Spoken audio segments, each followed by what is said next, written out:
অভিযোগ পাল্টা অভিযোগ। চলন্ত বাসের দরজায় দাঁড়ানো নিয়ে যাত্রীদের সাথে বচসায় ছাত্রকে গন্তব্যের আগে নামিয়ে দেওয়া মারধরের অভিযোগে শান্তিপুর থানা আটক করে কালনা কৃষ্ণনগর রুটের এক বাস ড্রাইভার এবং সহযোগীকে আটক করলো। একজনকে তাৎক্ষণিক, অন্যজনকে পরের দিন অর্থাৎ গতকাল ছেড়ে দেয় শান্তিপুর থানার পুলিশ। দুপক্ষকে নিয়ে আলোচনায় মধ্যস্থ করার চেষ্টা করে, তবে ড্রাইভার কন্ডাক্টরদের পক্ষ থেকে জানানো হয় যাত্রীদের নিরাপত্তা যেমন সুরক্ষিত হয়, সেক্ষেত্রে তাদেরও সুরক্ষার প্রয়োজন। বাবা শান্তিপুর কাশ্যপপাড়া মরে, যার সাক্ষী স্থানীয় মানুষজন ও বাসের যাত্রীরা। এক্ষেত্রে বাস মালিক অভিযোগ জানাবেন বলেই নিজেদের মধ্যে একটা ভুল বোঝাবুঝির কারণে ঘটনা ঘটার দিন অভিযোগ জমা করা সম্ভবপর হয়ে ওঠেনি।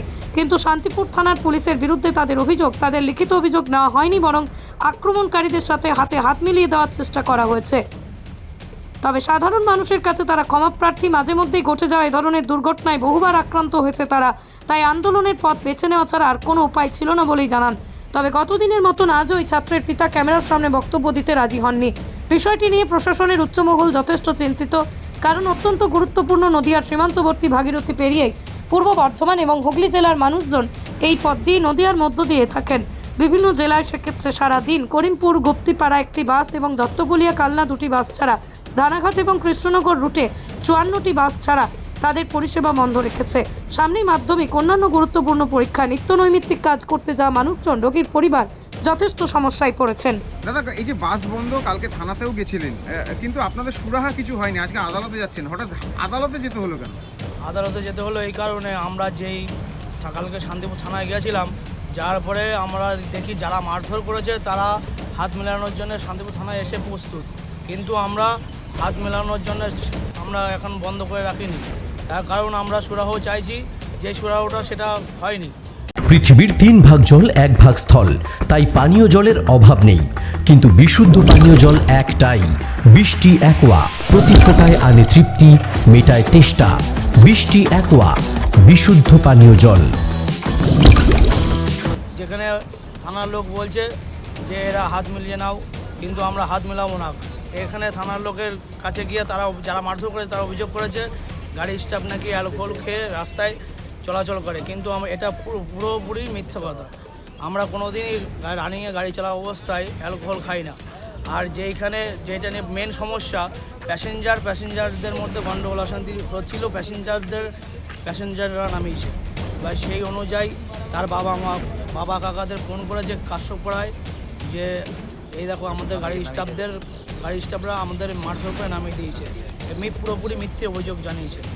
এই ঘটনার পরিপ্রেক্ষিতে প্রশাসন আপনাদের সঙ্গে কোনো রকম সহযোগিতা করেনি? প্রশাসন আমাদের সাথে সহযোগিতা করেছে বলতে গেলে, যারা মারধর করেছে তাদের ডেকে নিয়ে এসেছিলো, আমরাও গেছিলাম, হাতে হাত মিলিয়ে দেওয়ার একটা প্রস্তুতি নিয়েছে, কিন্তু আমরা এটা মানতে চাইছি না। আপনারা কি শাস্তি চাইছেন? আমরা পুরোপুরি শাস্তি চাইছি, যারা অন্যায় করেছে তাদের বিরুদ্ধে শাস্তি চাইছি। বিনা অন্যায় কেন দিনের পর দিন আমরা শাস্তি পাবো, মারধর পাবো রাস্তাঘাটে। এই নিয়ে আমাদের বাস মালিকরা কি কিছু?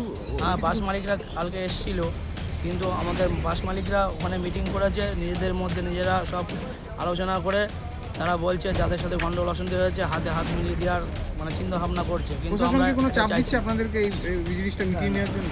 না, সেরকম চাপ দেওয়ার আমরা হাত মেলানোর চেষ্টা বলেছিল, আমরা হাত মেলাবো না। এখন আদালতে গেছেন? হ্যাঁ, এখন আমাদের কিছু লোক আদালতে যাওয়া হচ্ছে, দেখা যাক কি হবে। ততদিন বাস বন্ধ থাকে? ততদিন বাস বন্ধ, যতক্ষণ না শাস্তি হচ্ছে। কি নাম আপনার? আমার নাম ধ্রুব রায় চৌধুরী, বাস কর্মচারী। দাদা, গতকাল আপনারা বাস বন্ধ রাখা শুরু করেছেন, প্রায় 54টি বাস পরিষেবা বন্ধ রেখেছেন, আপনাদের স্টাফকে মারধর করা হয়েছে কোনো এক ছাত্রের বাবা যে অভিযোগ উঠছে, তারপর থানায় গিয়েছিলেন, কি হলো তারপর? থানায় এখন অফিসাররা বলছে মীমাংসা করতে, কিন্তু আমাদের যে অভিযোগ যে আমাদের স্টাফরা মার খেলো মিথ্যে দোষে, আমাদের গিয়ে আবার রাত্রে থানা থেকে আমাদের যে মার খেলো তাকে তুলে নিয়ে গেল, সেই জিনিসটার জন্য আমাদের এই অবরোধ রয়েছে। এবার থানায় আমাদের অফিসাররা ডেকেছিল, আমরা গিয়েছিলাম মীমাংসা, অফিসাররা বলছে মীমাংসা করতে, কিন্তু আমরা মীমাংসার মধ্যে যাব না। তারা মার খাবে, মারলো আমাদের স্টাফকে তুলে নিয়ে গেল, মিথ্যা অভিযোগ দিল। আমাদের আবার বলছে নাকি আমরা অ্যালকোহল খেয়ে আমরা ডিউটি করি মদ খেয়ে, কিন্তু সেই জন্যই আমাদের এই অবরোধ, যতদিন না যে ওনারা আমাদের যা শাস্তি পেয়েছে তাদেরও সেই শাস্তিটাই পেতে হবে। আমাদের এই অভিযোগটাই আছে, তারাও যেন শাস্তি পায়, আমাদের স্টাফরা যেরকম পেলো সেও যেরকম পায়। আমরা সুরাহার মধ্যে যাবো না। আমরা দিনের পর দিন তো দিনের পর আপনারাই দিন আমরা মারই খেয়ে যাচ্ছি, কিন্তু কোনো সুরাহা পাচ্ছি না। আমরা মার খাবো, আমরাই ডিউটি করবো, আর আমাদেরই খালি জেলে ভরবে। তার মধ্যে আমরা এইভাবে আমরা গাড়ি চালাতে পারবো না। প্রশাসন সহযোগিতা করছেন আর প্রশাসন আমাদের সেরকমভাবে সহযোগিতা করছে না, খালি বলছে মীমাংসায় আসুন। মীমাংসা করে আমরা দিনের পর দিন মার খাচ্ছি। এর আগেও এরকম একটা কেস হয়েছিল, তাও আমরা মার খেয়েও আমরা ডিউটি করছিলাম। প্রশাসন বলেছিল দেখবো, কিন্তু সেইভাবে আমাদের দেখছে না প্রশাসন, ওপর থেকেও দেখছে না আমাদের। আচ্ছা, আরেকটা প্রশ্ন হবে, এখন কি আদালতে যাচ্ছেন আপনারা? আমাদের আজকে সবাই মিলে আদালতে যাচ্ছি সুরাহার জন্য। দেখেও এখন ওপরে যাচ্ছে আদালতে, সেখান থেকেই আমাদের একটা সুরাহা করতে হবে। ততদিন বাস বন্ধ থাকবে? ততদিন আমাদের বাস বন্ধ থাকবে। এই যে মারধর করেছে সে কি আপনাদের সাথে কথা বলেছে কোনো? আমাদের সঙ্গে থানায় নিয়ে গিয়ে একটা মীমাংসার মধ্যেই আসতে চাইছিলাম, আমরা মীমাংসার মধ্যে যাবো না। এবং যে অভিযোগ করছে যে জানা যাচ্ছে যে অ্যালকোহল খেয়েছিল সেই স্টাফ, সেই জন্য আমাদের আরও বেশি দুঃখ লেগেছে যে আমরা অ্যালকোহল, আমরা কোনো সময় দিনের বেলা ডিউটি করে অ্যালকোহল খাই, কোনো সময় আমরা ডিউটি করি না। আমরা রানিং সময় কোনো সময় অ্যালকোহল খাই। সেদিনকে নামিয়ে দিয়েছিল কারা? সেদিন আমাদের গাড়ি স্টাফ কেউ নামেনি, প্যাসেঞ্জারই নামিয়েছিল। প্যাসেঞ্জার থেকে ওকে ফুটবোর্ডে দাঁড়িয়ে ছিল, ওর অসুবিধা ছিল, প্যাসেঞ্জার নামতে অসুবিধা ছিল, আর গাড়িতে অত্যন্ত ও চিল্লামিল্লি করছিল বলে প্যাসেঞ্জারে ওকে নামিয়ে দিয়েছিল, গাড়ি স্টাফ কেউ নামায়নি। তাহলে পুরোপুরি মিথ্যে অভিযোগ? পুরোপুরি মিথ্যে অভিযোগ করেছে ওরা। আপনারা এখন তাহলে বন্ধ রাখছেন? এখন আমাদের গাড়ি এখন বন্ধই থাকবে, যতদিন না সুরাহা পাচ্ছি আমরা ততদিন গাড়ি বন্ধ থাকবে। কি নাম আপনার? আমার প্রসেনজিৎ সরকার, আপনি বাস কর্মচারী? বাস কর্মচারী। নদিয়া জেলার সবথেকে বড় বিল্ডার্স চাকদার মা মনসা বিল্ডার্স, রড ও সিমেন্টের পাইকারি ও খুচরো বিক্রেতা। মা মনসা বিল্ডার্স, পদ্মবিলা, চাকদা, নদিয়া। রড কেনাকাটায় থাকছে ডিসকাউন্ট অফার। মা মনসা বিল্ডার্স। নদিয়ার সবথেকে বড় English medium school JRS public school, প্রায় 35 বিঘা জমির ওপর গড়ে উঠেছে বিশাল ক্যাম্পাস।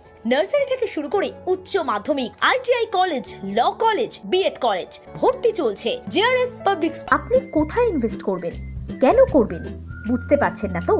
সঠিক গাইডলাইন পেতে আজই আসুন নদিয়ার চাকদাতে নিবেদিতা প্রাইভেট লিমিটেডে।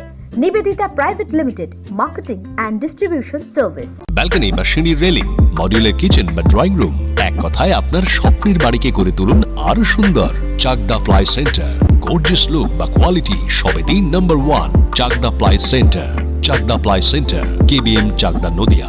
হোমওয়ার্কটা করেছো? হ্যাঁ স্যার। এ বাবা, ভুল করেছো কেন? চোখে কেমন ঝাপসা দেখছি, লিখতে আর পড়তে খুব সমস্যা হচ্ছে। চাকদার মডার্ন অপটিক্স থেকে ভালো চোখের ডাক্তার দেখিয়ে নাও। প্রতিদিন প্রকৃত চোখের ডাক্তার ও দৃষ্টি বিশেষজ্ঞ মডার্ন অপটিক্স চাকদহে। চাকদা অ্যালুমিনিয়াম সেন্টার, প্লাই, কাঁচ, laminates, kitchen fittings, door lock, window ও অ্যালুমিনিয়ামের খুচরো ও পাইকারি বিক্রেতা। চাকদা অ্যালুমিনিয়াম সেন্টার, পূর্বলালপুর 50 নম্বর রেলগেটের পাশে, চাকদা, নদিয়া। ভাবছেন 3 স্টার ক্যাটাগরিতে কাটাবে? রুম রে মাত্র 1500 টাকা থেকে স্টার, খাওয়া দাওয়া রিজনেবল প্রাইস। নদিয়ার একমাত্র 3 স্টার ক্যাটাগরি হোটেল এনবি সোনার বাংলা হোটেল, কল্যাণী এইমসের ঠিক উল্টো দিকে, কল্যাণী, নদিয়া।